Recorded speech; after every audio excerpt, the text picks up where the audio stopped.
আসসালামু আলাইকুম। আজকে পঞ্চম শ্রেণীর ইসলাম শিক্ষা বইয়ের দ্বিতীয় অধ্যায়ের হজরত উসমান রাদিয়াল্লাহু তাআলা এর কাছ থেকে, অর্থাৎ এখানে ৪৫ পৃষ্ঠা থেকে এই অধ্যায়ের যে ভিতরের যে কাজগুলো রয়েছে দ্বিতীয় অধ্যায়ের সেগুলোর উত্তর নিয়ে আলোচনা করব।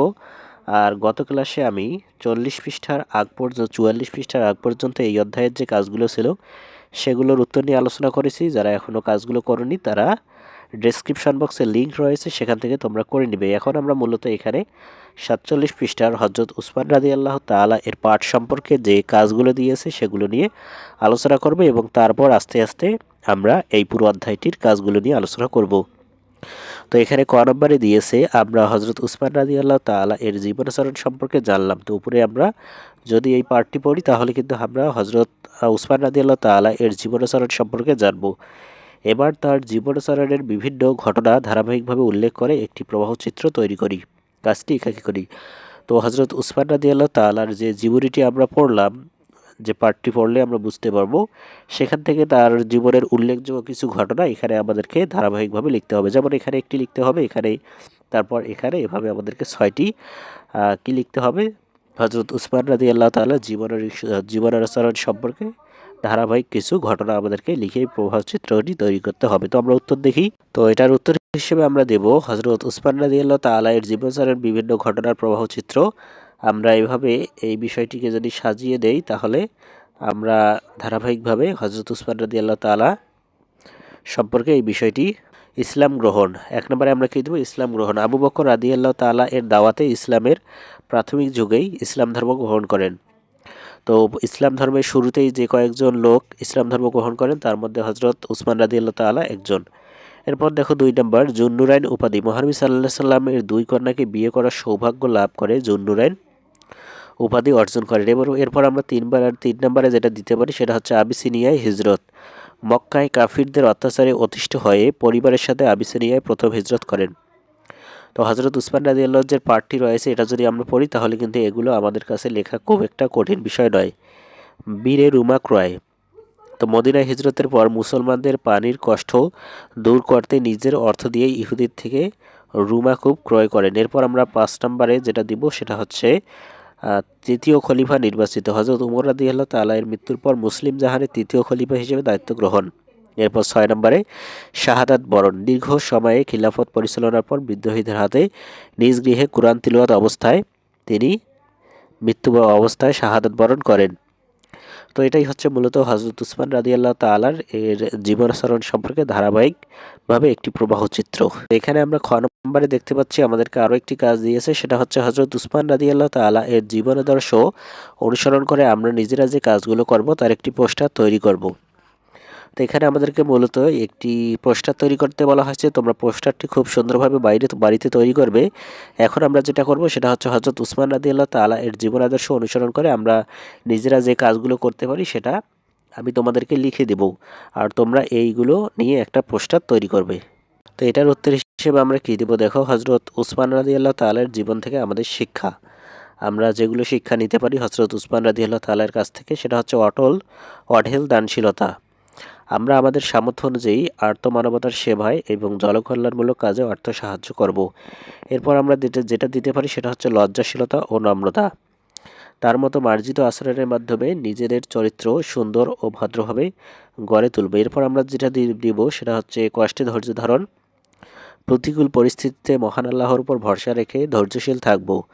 এরপর আমরা যেটা দেব সেটা হচ্ছে সততা ও ন্যায়পরায়ণতা। কথা, কাজ ও আচরণে সবসময় সত্য ও ন্যায়ের পথে অবিচল থাকবে। এবং সবশেষে আমরা যেটা দিতে পারি সেটা হচ্ছে সহজ সরল জীবনযাপন।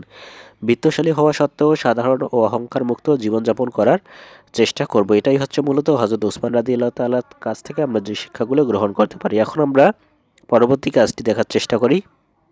তো এরপরে আমরা এখানে দেখতে পাচ্ছি যে হজরত আলী রাদিয়াল্লাহু সম্পর্কে দিয়েছে। এখানে আমরা আলী রাদিয়াল্লাহু তাআলার যে জীবনী সম্পর্কে যে তথ্যগুলো দিয়েছে সেগুলো তোমরা খুব সুন্দরভাবে পড়ে নিবে। এখন আমরা মূলত এখানে ৪৯ পৃষ্ঠায় যে দুটি কাজ রয়েছে এই দুটি কাজের উত্তর করার চেষ্টা করব। এখানে দিয়েছে ক নম্বরে, সেটা হচ্ছে হজরত আলী রাদিয়াল্লাহু তাআলা এর জীবনাচরণের বিভিন্ন ঘটনা উল্লেখ করে একটি অনুচ্ছেদ লিখি। কাজটি একাকী করি। অর্থাৎ উপরে আমরা আলী রাদিয়াল্লাহু সম্পর্কে বিভিন্ন তথ্য আমরা কিন্তু জানতে পারবো। তো এখন আমাদেরকে কি করতে হবে, হজরত আলী রাদিয়াল্লাহু তাআলার যে জীবনাচরণ সম্পর্কে একটি অনুচ্ছেদ লিখতে হবে, অর্থাৎ তার জীবনের উল্লেখযোগ্য ঘটনাগুলো নিয়ে আমাদেরকে এখানে এই বক্সের মধ্যে লিখতে হবে। তো এটার উত্তর এখন আমরা দেখার চেষ্টা করি। তো এটার উত্তর আমরা যেভাবে দেব সেটা হচ্ছে ক নম্বরের উত্তর, হজরত আলী রাদিয়াল্লাহু তাআলা এর জীবনাচরণের বিভিন্ন ঘটনা নিয়ে অনুচ্ছেদ। তো আমরা অনুচ্ছেদটি শুরু করি। হজরত আলী রাদিয়াল্লাহু তাআলা ছিলেন ইসলামের চতুর্থ খলিফা এবং মহানবী সাল্লাল্লাহু আলাইহি সাল্লামের অত্যন্ত ঘনিষ্ঠ সাহাবী। তিনি 600 খ্রিস্টাব্দে মক্কার কুরাই বংশের হাশিম গোত্রে জন্মগ্রহণ করেন। তার পিতা ছিলেন আবু তালিব এবং মাতা ফাতিমা বিনতে আসাদ। শৈশব থেকেই তিনি মহানবী সাল্লাল্লাহু আলাইহি সাল্লাম ও হযরত খাদিজা রাদিয়াল্লাহু তাআলা এর স্নেহ ছায়ায় লালিত পালিত হন এবং তাদের আদর্শে গভীরভাবে প্রভাবিত হন। কিশোরদের মধ্যে তিনি প্রথম ইসলাম গ্রহণ করেন। তখন তার বয়স ছিল মাত্র 10 বছর। তিনি ছিলেন একজন বীর যোদ্ধা এবং ইসলামের সেবায় আজীবন অক্লান্ত প্রচেষ্টা চালিয়েছিলেন। 624 খ্রিস্টাব্দের মহানবী সাল্লাল্লাহু আলাইহি সাল্লামের প্রিয় কন্যা হযরত ফাতিমা রাদিয়াল্লাহু তাআলার সাথে তার শুভ বিবাহ সম্পূর্ণ হয়। তার জ্ঞান, বীরত্ব এবং সরল জীবনযাপন মুসলিম উম্মার জন্য চিরকাল অনুপ্রেরণা হয়ে থাকবে। তো এটাই মূলত একটি হযরত আলী রাদিয়াল্লাহু তাআলা সম্পর্কে একটি অনুচ্ছেদ। এখন আমরা পরবর্তী কাজটি দেখি। তো এখানে আমাদেরকে খ নম্বরে একটি কাজ দিয়েছে, সেটা আমরা একটু দেখি। হযরত আলী রাদিয়াল্লাহু তাআলা এর জীবন আদর্শ অনুসরণ করে আমরা নিজেরা যে কাজগুলো করব তার একটি তালিকা তৈরি করি। তো উপরে আমরা কিন্তু আলী রাদিয়াল্লাহু সম্পর্কে যে পাঠটি পড়েছি সেখানে আলী রাদিয়াল্লাহু তাআলার যে জীবন আদর্শ অনুসরণ করে বা যে দিকগুলো আমরা নিয়ে আমাদের নিজেদের জীবনকে আরও উজ্জ্বল করতে পারি সেটাই মূলত এখানে আমাদেরকে লিখতে হবে। তো এটার উত্তর আমরা এখন দেখি। তো খ নম্বর যে কাজটি সেটা আমরা যেভাবে করব সেটা হচ্ছে 1 নম্বর, অল্প বয়সেই সত্যকে গ্রহণ করা। কিশোর বয়সে হযরত আলী রাদিয়াল্লাহু তাআলা যেভাবে সত্য ধর্ম ইসলাম গ্রহণ করেছিলেন তেমনি আমরাও ঠিক সঠিক ও ন্যায় পথ বেছে নেব। এরপর 2 নম্বরে আমরা যেটা দিতে পারি সেটা হচ্ছে সাহসিকতা প্রদর্শন করা। অন্যায়ের বিরুদ্ধে সবসময় সাহসী ভূমিকা পালন করবে এবং ন্যায়ের পথে অবিচল থাকবে। এবং 3 নম্বরে আমরা যেটা দিতে পারি সেটা হচ্ছে জ্ঞান অর্জন করা। তিনি ছিলেন জ্ঞানের শহর, মহানবী সাল্লাল্লাহু আলাইহি সাল্লাম এর জ্ঞানের দরজা, তাই আমরাও নিয়মিত জ্ঞান অর্জনে সচেষ্ট থাকব। এরপর 4 নম্বরে আমরা যেটা দেবো সেটা হচ্ছে সরল জীবনযাপন, বিলাসিতা বর্জন করে সাদামাটা ও অহংকার মুক্ত জীবনযাপন করব। 5 নম্বরে আমরা কী দেবো, পারিবারিক ও সামাজিক দায়িত্ব পালন, আপনজনদের প্রতি যত্নশীল হব এবং আর্থমানবতার সেবায় নিজেকে নিয়োজিত করব। তো এটাই মূলত এই দিকগুলো আমরা হযরত আলী রাদিয়াল্লাহু তাআলার কাছ থেকে নিব। তো হযরত আলী রাদিয়াল্লাহু তাআলা থেকে যে দুটি কাজ দিয়েছিল আমরা সেটার উত্তর করার চেষ্টা করলাম। এখন আমরা সবশেষে হযরত ফাতিমা রাদিয়াল্লাহু তাআলা এর যে পার্টটি রয়েছে, এখানকার যে কাজগুলো রয়েছে সেই কাজগুলো নিয়ে আমরা আলোচনা করব। এটা হচ্ছে 51 পৃষ্ঠা। 51 পৃষ্ঠার ক নম্বরের যে কাজটি সেটা হচ্ছে আমরা হযরত ফাতেমা রাদিয়াল্লাহু তাআলার আনহুর জীবনাচরণ সম্পর্কে জানলাম। এবার তার জীবনাচরণের বিভিন্ন ঘটনা ধারাবাহিকভাবে উল্লেখ করে একটি অনুচ্ছেদ লিখিত। উপরের মতোই আমাদেরকে ফাতেমা রাদিয়াল্লাহু তাআলার জীবনাচরণ সম্পর্কে একটি অনুচ্ছেদ লিখতে হবে। তো এটার উত্তর আমরা এভাবে লিখতে পারি, সেটা হচ্ছে হযরত ফাতিমা রাদিয়াল্লাহু তাআলা ছিলেন মহানবী সাল্লাল্লাহু আলাইহি সাল্লামে ও হযরত খাদিজা রাদিয়াল্লাহু তাআলার সর্বকনিষ্ঠ কন্যা। তিনি 605 খ্রিস্টাব্দে মক্কায় জন্মগ্রহণ করেন। ছোটবেলা থেকেই তিনি ছিলেন অত্যন্ত ধৈর্যশীল, ধর্মপরায়ণ ও জ্ঞানের অধিকারী। তার উপাধি ছিল সাইয়্যিদাতুন নিসা বা জান্নাতের নারীদের নেত্রী। তিনি প্রতিটি ক্ষেত্রে মহানবী সাল্লাল্লাহু আলাইহি সাল্লামের আদর্শ অনুসরণ করতেন, তাই তাকে মহানবী সাল্লাল্লাহু আলাইহি সাল্লামের উত্তম প্রতিচ্ছবি বলা হয়। তিনি অত্যন্ত সাধারণ ও কষ্টসাধ্য জীবনযাপন করতেন, এমনকি নিজ হাতে বাড়ির যাবতীয় কাজ সম্পূর্ণ করতেন। ইসলামের সেবায় তিনি নিজেকে উৎসর্গ করেছিলেন এবং মহানবী সাল্লাল্লাহু আলাইহি সাল্লামের ইন্তেকালের মাত্র কয়েক মাস পরেই তিনি ইন্তেকাল করেন। তার জীবন সারা বিশ্বের মুসলিম নারীদের জন্য এক অনন্য অনুপ্রেরণা। তো এটাই হচ্ছে হযরত ফাতিমা রাদিয়াল্লাহু তাআলা এর জীবনাচরণ সম্পর্কে একটি অনুচ্ছেদ। এখন আমরা পরবর্তী কাজটি, এখানে খ নম্বরে আমাদেরকে বলেছে যে হযরত ফাতিমা রাদিয়াল্লাহু তাআলার জীবন আদর্শ অনুসরণ করে আমরা নিজেরা যে কাজগুলো করতে পারি তার একটি তালিকা পোস্টারের তৈরি করি।